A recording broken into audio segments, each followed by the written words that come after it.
Hi everybody, it's James of Cryptoconsh, and today I'm going to show you an update of a game I've been following for a while. It's called DeFimons on the Harmony Network. Let's get into it.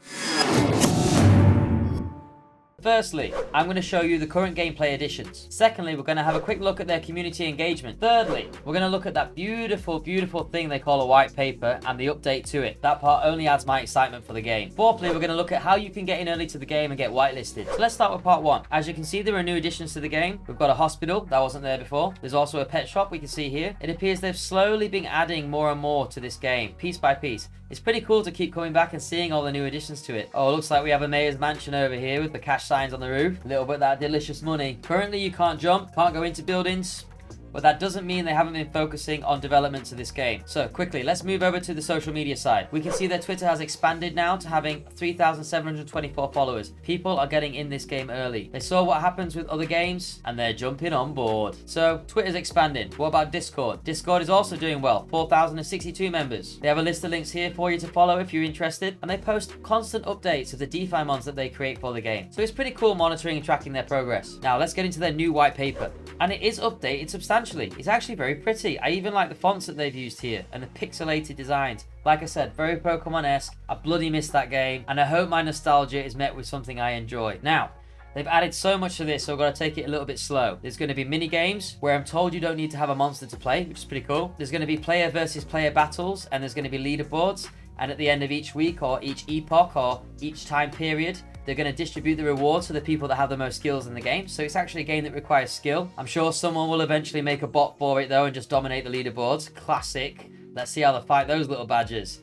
But look at this, and this is why it's so cool. The game's actually based on skill. So I do like that notion, that concept where they care about gameplay. And it looks like there's so much you can do, and they have so many methods of making money in the game which can help enhance the game. So firstly, you can earn by staking the money. You stake the money in the game, you support the system, mutually beneficial. I don't know if you guys have seen the staking on DeFi Kingdoms, but it's absolutely fantastic. There's going to be lots of things you can buy in the game, which is really cool. So you can give your character different outfits. There's apartments, plots of land you're going to be able to buy. Fruits and health packs for your monsters to recover quickly. And of course, there's transaction fees as well. Transaction fees aren't large, but with a large number of transactions, they can still make money from that. So they so far seem to be creating a usable and workable platform, which is very important. What also looks to be really cool is you're going to be able to communicate and talk to people. There's going to be a chat feature there. Oh, it reminds me of the Xbox Live days 10 years ago when anybody could say anything at any time and not get in trouble for it. I wonder if there'll be some regulation in those chat rooms, seeing as it's only linked to an anonymous address. Gonna say this in advance when you play this game. Be civil and respectful, please, gentlemen. So yeah, leaderboards, monthly events, all of that looks great.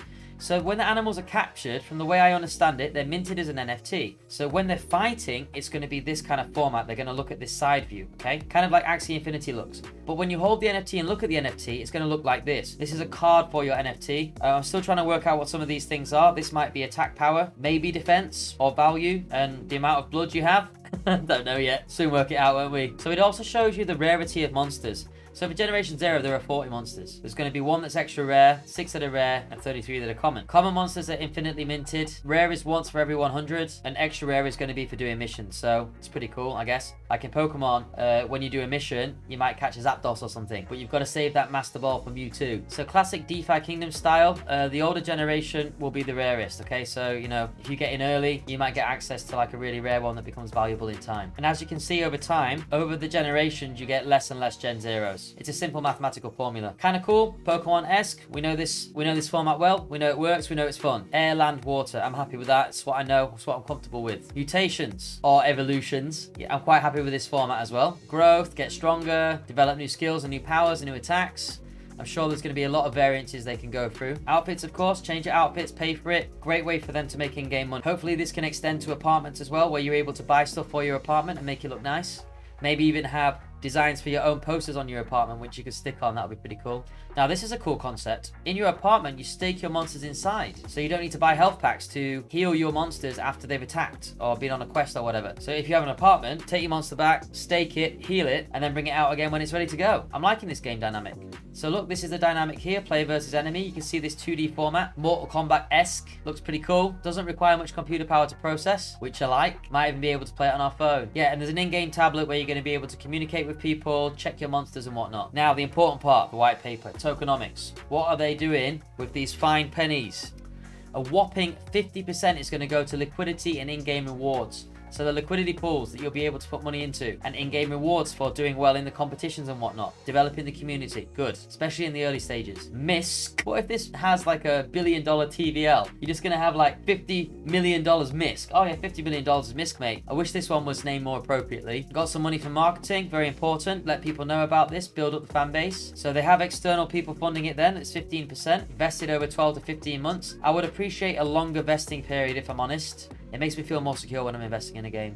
It's good that they're displaying the tokenomics. It's essential. As a final point, I do hope this 15% funding is not held by any one entity. I would hate to see a rug pull of that magnitude, even if it is 15%. So ultimately, we can see that this token has a lot of uses. Buying and selling monsters, health packs, stamina packs, apartments, character outfits, farming and staking, governance. This is great. There is a lot going on in this game. From the initial outset, this game is really developing into something. I don't want to get too excited now. As well as spending money, there's also ways to earn. You can sell the monsters you capture, weekly missions, PvP, mini games, casinos, where you don't need the monsters to participate. There's a lot to this. I hope they can put it all together. And like I said, they have a method to turn the profits back into the game. Very important. In Q1, they're going to launch the bank chat system. Oh, the anonymous chat system. Remember what I said. Oh, this is cool. Q2, they're going to have their beta release. There's going to be the mint of Generation O. I'll be looking to get one of those little badges. Yokorobi apartment sale, pet store launch. Stuff will start to happen. And in Q3, we're looking at PvE fights. Now, these things take a long time to develop. I am super early looking at this. Super early. Games like this gather quite a lot of traction very easily, especially when they start to sell their characters. Whatever it is they sell in a limited number. It can sell out very quickly,